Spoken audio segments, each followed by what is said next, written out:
എല്ലാവർക്കും നമസ്കാരം. ഞാൻ ശ്രീകുട്ടി അലക്സ്. ചലഞ്ചർ ആപ്പിന്റെ യൂട്യൂബ് ചാനലിലേക്ക് എല്ലാവർക്കും സ്വാഗതം.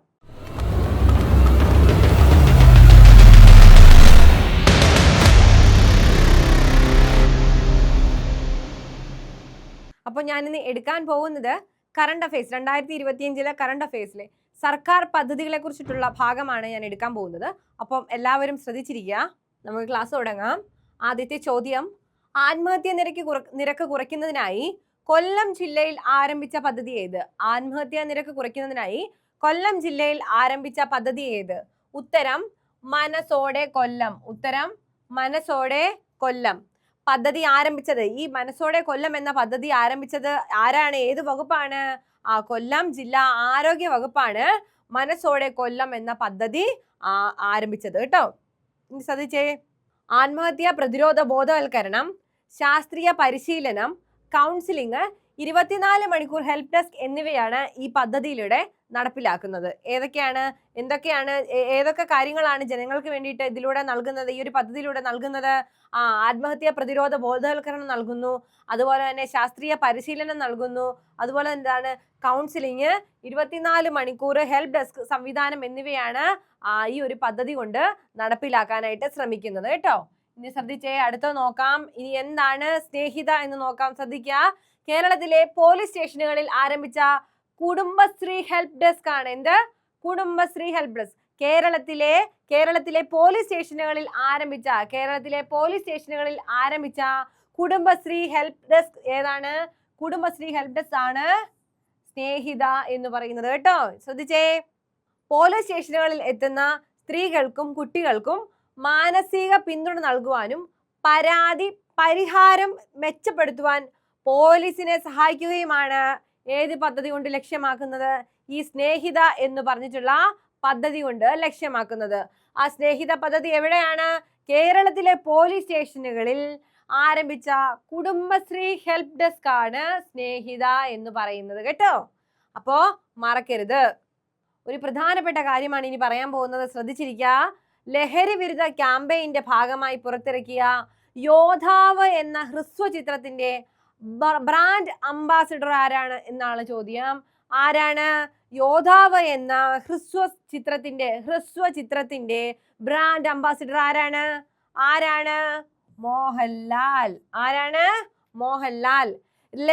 ലഹരി വിരുദ്ധ ക്യാമ്പയിന്റെ ഭാഗമായി പുറത്തിറക്കിയ യോദ്ധാവ് എന്ന ഹ്രസ്വ ചിത്രത്തിന്റെ ബ്രാൻഡ് അംബാസിഡർ ആണ് മോഹൻലാൽ. അതുപോലെ തന്നെ ഹ്രസ്വ ചിത്രം പുറത്തിറക്കിയത് ആരാണ്? കേരള പോലീസ് ആണ്. ഈ ഹ്രസ്വ ചിത്രം ഏത്?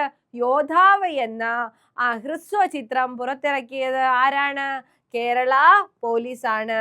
ഇതിന്റെ ബ്രാൻഡ് അംബാസിഡർ യോദ്ധാവ് എന്ന ഹ്രസ്വ ചിത്രത്തിന്റെ ലഹരി വിരുദ്ധ ക്യാമ്പയിന്റെ ഭാഗമായി പുറത്തിറക്കിയ യോദ്ധാവ് എന്ന ഹ്രസ്വ ചിത്രത്തിന്റെ ബ്രാൻഡ് അംബാസിഡർ ആരാണ്? മോഹൻലാൽ ആണ് കേട്ടോ.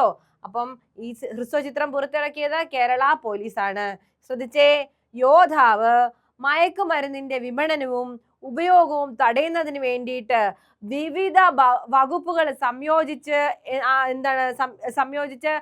വിവിധ വകുപ്പുകളുടെ സഹായത്തോടെ ആരംഭിച്ച പദ്ധതിയാണ്? ആര് നടപ്പിലാക്കിയ ഹ്രസ്വ ചിത്രമാണിത്? ആരാണിത് പുറത്തിറക്കിയത്? കേരള പോലീസ് ആണ് കേട്ടോ. കേരള പോലീസ് ആണ് യോദ്ധാവ് എന്ന ഹ്രസ്വ ചിത്രം പുറത്തിറക്കിയത്. ഇതിന്റെ ബ്രാൻഡ് അംബാസിഡർ ആരാണ്? മോഹൻലാൽ.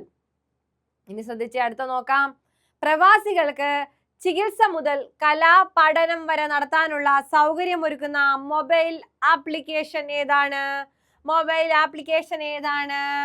ലോക കേരളം ഓൺലൈൻ. ഒരു പ്രധാനപ്പെട്ട ചോദ്യമാണ് കേട്ടോ. ചോദിക്കുകയാണ് ഞാൻ, പ്രവാസികൾക്ക് ചികിത്സ മുതൽ കലാപഠനം വരെ നടത്താനുള്ള സൗകര്യമൊരുക്കുന്ന മൊബൈൽ ആപ്ലിക്കേഷൻ ഏതാണ്? ലോക കേരളം ഓൺലൈൻ. ഏതാണ്? ലോക കേരളം ഓൺലൈൻ. ഇനി ശ്രദ്ധിച്ചേ, മാനസികാരോഗ്യം ചികിത്സാ സംവിധാനം, ആയുർവേദ ചികിത്സാ സംവിധാനം, കലാമണ്ഡലത്തിലെ ഹ്രസ്വകാല കോഴ്സുകൾ, സർട്ടിഫിക്കേഷൻ, സർക്കാർ സേവനങ്ങൾ എന്നിവയെക്കുറിച്ചുള്ള എല്ലാ വിവരങ്ങളും ഈ ഒരു ആപ്ലിക്കേഷനിലുണ്ട്. ഏത് ആപ്ലിക്കേഷനിൽ? ലോക കേരളം ഓൺലൈൻ എന്ന ആപ്ലിക്കേഷനിൽ ഈ വിധത്തിൽപ്പെട്ട എല്ലാ സഹായങ്ങളും ആർക്ക് ലഭിക്കുന്നു? പ്രവാസികൾക്ക് എന്ത് ചികിത്സ മുതൽ കലാപഠനം വരെ നടത്താനുള്ള സൗകര്യം ഈ ഒരു ആപ്ലിക്കേഷനിലൂടെ ലഭിക്കുന്നു. കേട്ടോ? ഇനി അടുത്ത നോക്കാം, ശ്രദ്ധിച്ചേ. പട്ടികവർഗക്കാർക്ക് വീട് പുതുക്കി പണിയാനോ പൂർത്തിയാക്കാനോ ധനസഹായം നൽകുന്ന പദ്ധതി ഏതാണ്? ഉത്തരം സേഫ്. എന്താണ്? പട്ടികവർഗക്കാർക്ക് വീട് പുതുക്കി പണിയാനോ പൂർത്തിയാക്കാനോ ധനസഹായം നൽകുന്ന പദ്ധതിയാണ് സേഫ് എന്ന് പറയുന്നത്. ഓക്കെ, ഈ സേഫ് പദ്ധതിയിലൂടെ പുനരുദ്ധാരണത്തിന് പുനരുദ്ധാരണത്തിന് ധനസഹായം ലഭിക്കണമെങ്കിൽ 2006 ഏപ്രിൽ 1 ശേഷം നിർമ്മിച്ച വീടായിരിക്കണം. 2006 ഏപ്രിൽ 1 ശേഷം നിർമ്മിച്ച വീടായിരിക്കണം ഈ സേഫിന് വേണ്ടിയിട്ട് നമുക്ക് ധനസഹായം ലഭിക്കുന്നതിന് വേണ്ടിയിട്ടുള്ള ഒരു മാനദണ്ഡമാണ് എന്ന് പറയുന്നത് 2006 ഏപ്രിൽ 1 ശേഷം നിർമ്മിച്ച വീടായിരിക്കണം അത്. കേട്ടോ? ഇനി ശ്രദ്ധിച്ചേ, അടുത്ത നോക്കാം. ഹരിത കേരള മിഷന്റെ നേതൃത്വത്തിൽ സംസ്ഥാനത്ത് 1 കോടി വൃക്ഷത്തൈകൾ നട്ടുപിടിപ്പിക്കുന്ന ക്യാമ്പയിൻ ഏതാണ്? ക്യാമ്പയിനാണ് ഒരു തൈ നടാം. എന്താണ് ഒരു തൈ നടാം? ഹരിത കേരള മിഷന്റെ നേതൃത്വത്തിൽ സംസ്ഥാനത്ത് 1 കോടി വൃക്ഷത്തൈകൾ നട്ടുപിടിപ്പിക്കുന്ന ക്യാമ്പയിനാണ് ഒരു തൈ നടാം എന്ന് പറയുന്നത്. കേട്ടോ? ഇനി ശ്രദ്ധിച്ചേ, 2025 പരിസ്ഥിതി ദിനത്തോടനുബന്ധിച്ചുള്ള പ്രോഗ്രാമാണിത്. ഒരു തൈ നടാം എന്ന് പറയുന്നത്. എന്താണ്? 2025 പരിസ്ഥിതി ദിനത്തോടനുബന്ധിച്ചുള്ള പ്രോഗ്രാമാണ് ഒരു തൈ നടാം എന്ന് പറയുന്നത്. കേട്ടോ? ഇനി അത് ശ്രദ്ധിച്ചേ. അപൂർവവും വംശനാശം നേരിടുന്നതുമായ വൃക്ഷങ്ങളുടെ തൈ നട്ടുപിടിപ്പിക്കുന്നതിനാണ് മുൻഗണന. അതുപോലെ തന്നെ എന്താണ്? വംശനാശം സംഭവിക്കാൻ അപൂർവമായിട്ടും വംശനാശം നേരിടുന്നതുമായിട്ടുള്ള വൃക്ഷ തൈകൾ നട്ടുപിടിപ്പിക്കുക എന്നുള്ളതാണ് ഇതിലൂടെ എന്ത് ചെയ്യുന്നത്? മുൻഗണന കൊടുക്കുന്നത്. കേട്ടോ? ശ്രദ്ധിച്ചേ. 2025 ജൂണിൽ വിദ്യാഭ്യാസ വകുപ്പ് ആരംഭിച്ച ലഹരി ഉപയോഗം, ആക്രമണവാസന എന്നിവ തടയുന്നതിന് വേണ്ടിയിട്ട് ഹയർ സെക്കൻഡറി വിദ്യാർത്ഥികൾക്കുള്ള ഒരു പദ്ധതിയാണ് എന്ന് പറയുന്നത് കൂടെയുണ്ട് കരുത്തേകാൻ എന്ന് പറയുന്നത്. എന്ത് ലക്ഷ്യം വെച്ചിട്ടാ? ലഹരി ഉപയോഗം കുറയ്ക്കുക, അക്രമവാസനകൾ കുറയ്ക്കുക. ഇതിനു വേണ്ടിയിട്ട് ആർക്ക് വേണ്ടിയിട്ടാണ് ഈ പദ്ധതി ആസൂത്രണം ചെയ്തിരിക്കുന്നത്? ഹയർ സെക്കൻഡറി വിദ്യാർത്ഥികൾക്കുള്ള ഒരു പദ്ധതിയാണ് എന്ന് പറയുന്നത് കൂടെയുണ്ട് കരുത്തേകാൻ എന്ന് പറയുന്നത്. കേട്ടോ? ഏതാണ് കൂടെയുണ്ട് കരുത്തേകാൻ എന്ന് പറയുന്നത്? ഇനി ശ്രദ്ധിച്ചേ. ഹയർ സെക്കൻഡറി 2ാം വർഷ വിദ്യാർത്ഥികൾക്കായാണ് ഈ പദ്ധതി ആരംഭിച്ചിരിക്കുന്നത്. അല്ലേ? ആർക്ക് വേണ്ടിയിട്ടാണ്?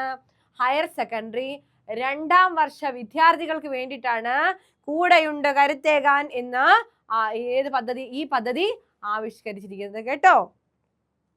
ശ്രദ്ധിച്ചേ. നമുക്ക് അടുത്തത് നോക്കാം.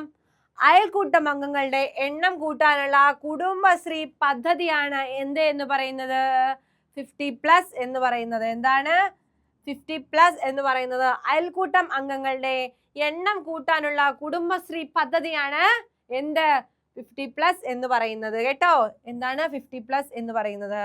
അയൽക്കൂട്ടത്തിൽ അംഗത്വം ഇല്ലാത്തവരെ കണ്ടെത്തി അവരെ കൂട്ടായ്മയുടെ ഭാഗമാക്കുക എന്നതാണ് എന്തിന്റെ ലക്ഷ്യം? ഈ ഒരു 50+ എന്ന് പറഞ്ഞിട്ടുള്ള പദ്ധതിയുടെ ലക്ഷ്യം. കേട്ടോ? എന്താണ് ഈ പദ്ധതിയുടെ ലക്ഷ്യം എന്ന് പറഞ്ഞത്? അയൽക്കൂട്ടത്തിൽ അംഗത്വം ഇല്ലാത്തവരെ കണ്ടെത്തി അവരെ കൂട്ടായ്മയുടെ ഭാഗമാക്കുക എന്നതാണ് ഈ ഒരു 50+ പദ്ധതിയുടെ ലക്ഷ്യമായിട്ട് വരുന്നത്. കേട്ടോ? അപ്പോൾ നമ്മൾ ഇന്ന് എന്താണ് നോക്കിയത്?